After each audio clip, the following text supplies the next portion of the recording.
Well, hey there team, welcome back to the channel, welcome back to another one of these meandering stream of consciousness rants that people seem to enjoy. We did one of these yesterday, which was born of my general exacerbation of my egocentric position in the early access landscape and how I just hate early access, and I think it's poisoning gaming, it's poisoning my channel, and I kind of want to shake out of it. And while that was a boohoo poor me sort of cry for help moment, what was encouraging was that it did actually strike a chord with many people across the board in my community. A lot of you came out of the woodwork to share your thoughts in comments, and it was a great sort of engagement I don't normally get because I usually just, cover new game releases, and it was cool to hear from people that maybe skulk in the background a little bit more. So while I'm not strictly trying to chase that, I figure give the people what they want as well. And I would like to talk about Tales of the Shire, a Lord of the Rings game, which snuck out last night in an almost shadow release that kept getting pushed back, and all the way up to the line, it got pushed back to like 2 or 3 in the morning, and I forked out and bought it myself. None of my contacts would give me it. Nothing against the contacts. A lot of them are middlemen, but,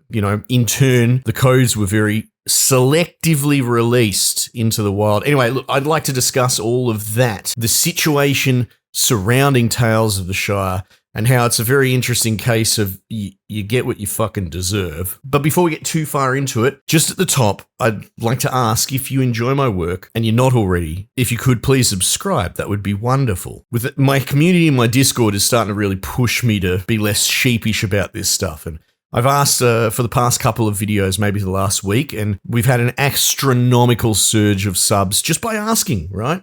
All these years, who would have thought it? And in turn, that's pushing my channel even harder. We're kind of having explosive growth, and it's all due because you guys are just subscribing because I asked you to. So if you haven't already, please do. Further to that, people are asking about channel membership, patronage. And again, we'll start pushing that a little bit more. I offer you nothing other than my work product. I'm not going to give you a free hat or a t-shirt or let you buy an autograph for your child's head. But if you have some extra splash around money that you want to give to me because you want to support my work, like I said, pure patronage, then I'll leave a link, and there's different levels for however much money you've got to give. I'll come up with a better patter, but we'll start promoting a little bit more aggressively and see if this snowball keeps rolling. Okay, so the Tales of Shire will be studied as a cornerstone in the cultural war for the gaming space. I see it as a bit of an end of an era, actually. I think it's one of the last games that was put into development years ago when the powers that be, the move makers, the puppeteers in, the background gaming industry space really thought that they could kind of get away with pushing ideological Overton change at an aggressive pace. And it's pretty apparent that that's backfired almost exclusively in the gaming space. Many other parts of the world it's worked, and I don't think you have to have your eyes wide open or even follow this stuff closely, because I'm not a channel that does this shit, generally speaking. But if you're going to push this stuff in a workplace where someone could lose their job if they speak up, and all of a sudden they're 3.5 kids and 2 mortgages, an angry wife, and they're all out of a house with no money. Of course they're going to nod and smile and tell you that, ideological maneuvering and mismanagement of a company is totally okay. They'll smile all the way to the end, because at the end of the day, the paycheck's all that really matters. But when it comes to gamers, as much as I get critical of vote with your wallet,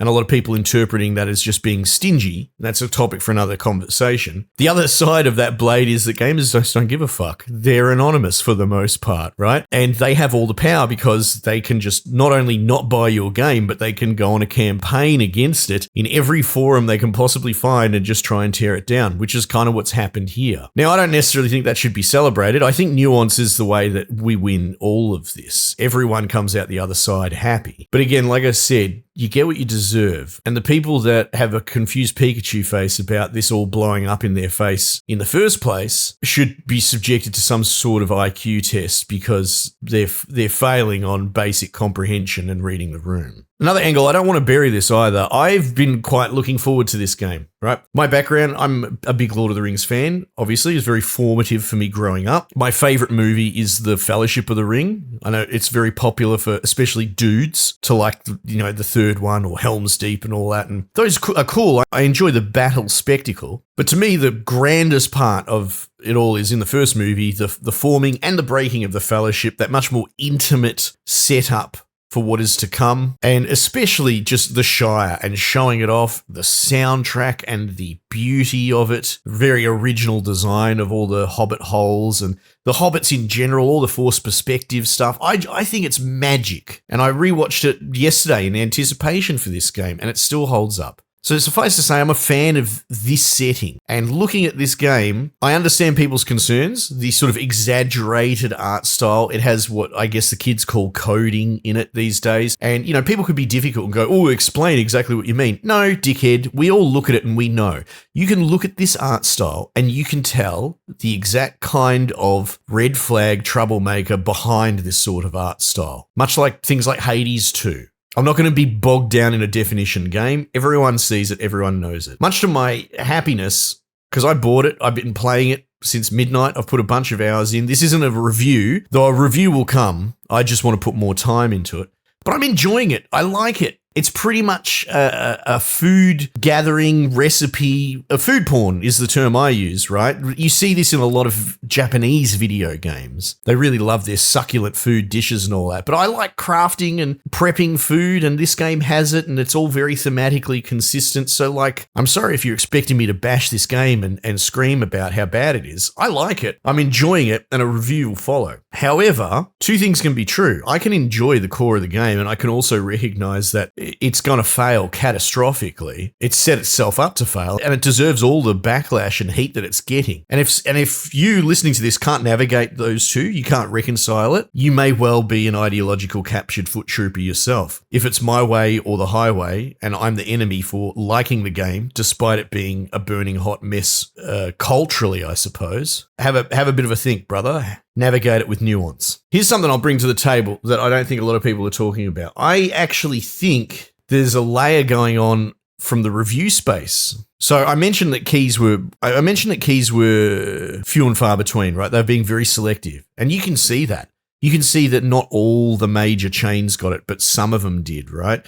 They obviously very carefully handpicked and curated who got review keys. And funnily enough, all the reviewers are consistently giving 5 out of 10, 4 or 5 out of 10, which is bizarre. Just stop and think for a moment. I've been critical of review scores. You don't get less than a 7 very often. And if you do, a game's got to be catastrophically broken or something really wrong. And the thing is, because that space is never really explored, there isn't actually a consistency to it. I've mused, I'll ask you, do you know what the difference is between a 3 and a 4 out of 10 from IGN? There's no way you know. They don't know.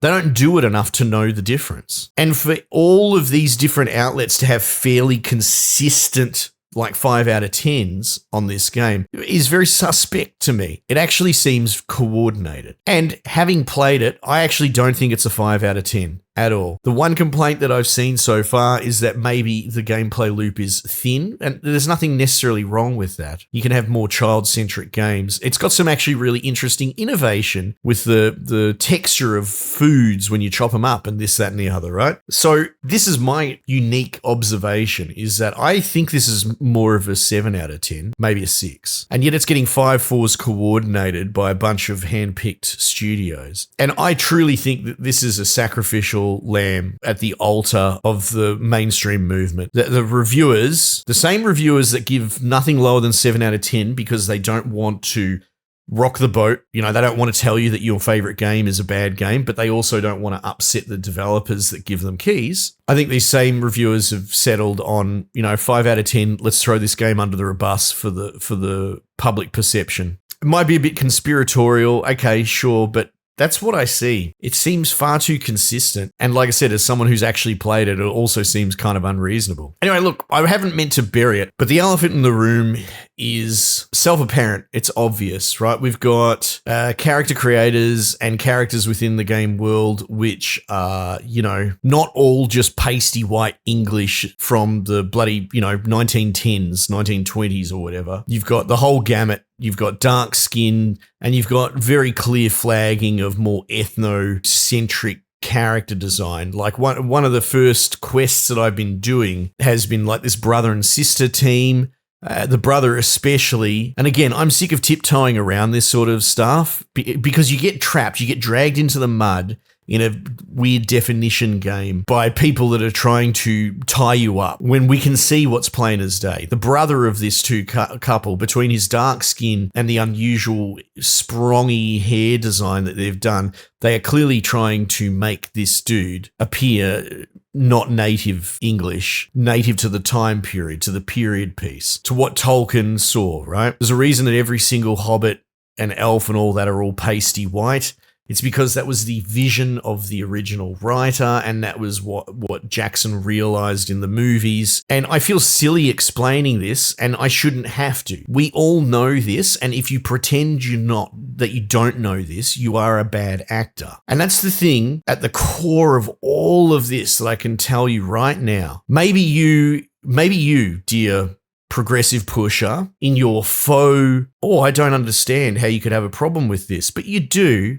You say you don't, but you do, because you're playing 3D chess, but you're playing it at the 80 IQ level. Let me just lay it down for you, like really cleanly. Let me be the voice of the anti-woke for just a moment. None of us truly give a shit if there are black people in a video game. And in this game, it wouldn't matter either. We don't care. Right?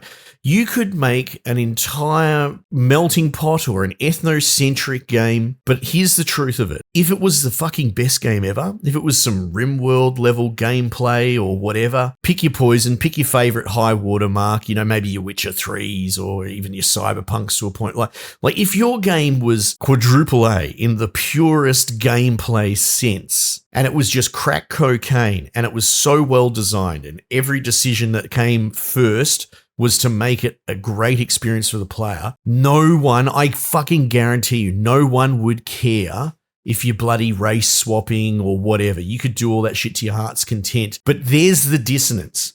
Here's the problem.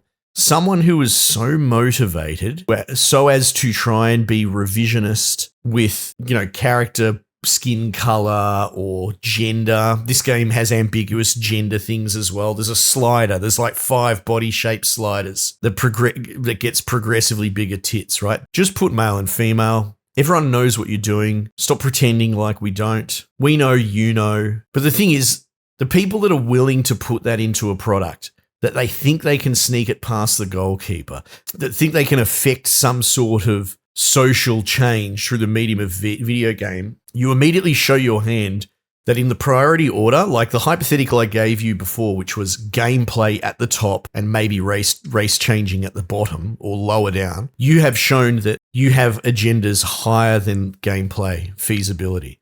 You would rather mess with people's gender or skin color or whatever before you make a good game. And that's it. That's the true answer of all of this. It's, in a way, it has nothing to do with race, not from our side.